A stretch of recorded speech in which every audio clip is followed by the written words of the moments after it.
کیونکہ at Times ہم چاہتے کچھ ہیں مگر اس بچے کے حال کی طرح جیسے بھوکا ہوتا ہے نا بچہ تو رو رو کے بتاتا ہے, اسے یہ نہیں پتا ہوتا کہنا کیا, مانگنا کیا ہے, ضرورت کیا ہے. پھر ماں پوچھتی ہے اچھا کیا چاہیے, بولو کیا چاہیے, کیا کہتے بھوک لگی ہے, پیٹ میں درد ہے, سر درد ہے, کیا ہے تمہیں.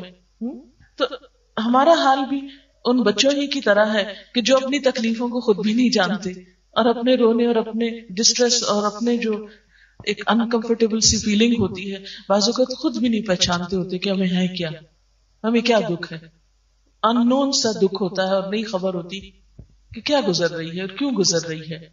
ایسے مواقع پر انسان اگر اللہ تعالیٰ کی طرف رجوع کرے, لگتا تو مشکل ہے لیکن صرف 2 نفل پڑھ کے بھی دعا کر لے تو بہت فرق پڑ جاتا ہے اور فکر دور ہو جاتی ہے. تو آپ دیکھیے اس دعا پہ غور کیجئے کہ میرے لیے اس کام کو آسان کر دے, میرے لیے اس کو مبارک کر دے, یعنی اس میں برکتیں پیدا کر دے. اور اگر تیرے علم میں یہ کام میرے لیے برا ہے میرے دین اور دنیا کے لحاظ سے اور انجام کے لحاظ سے, تو اس کام کو مجھ سے دور کر دے اور مجھے اس سے بچا کے رکھ. میرے لیے خیر اور بھلائی مقدر فرما جہاں کہیں بھی ہو, اور پھر مجھے اس پہ راضی کر دے اور یکسو کر دے. یعنی اگر اس کام میں نہیں اچھائی کہیں اور ہے تو پھر میری رہنمائی کر دے اس کام کی طرف.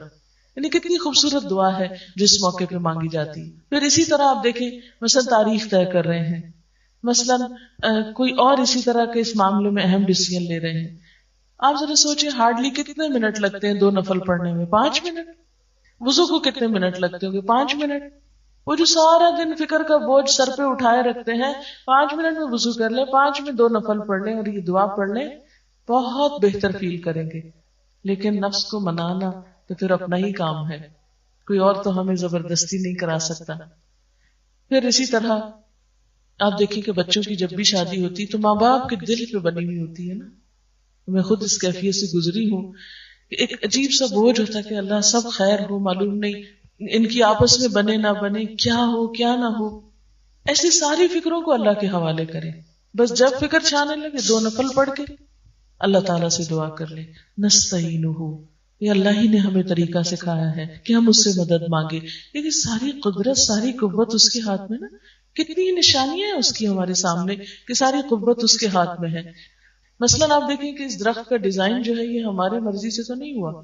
ہم اگر اس کو موڑنا چاہیں, اس کو پھیرنا چاہیں کہ نہیں ہم اب بور ہو گئے ہیں یہ پتوں کا یہ رنگ دیکھ کے یہ شکل دیکھ کے, تو اس میں کوئی تبدیلی کر دیں, رہے یہ یہی درخت لیکن بس ذرا ڈیزائن بدل دے, تو یہ نہیں ہم کر سکتے. ہوا چلے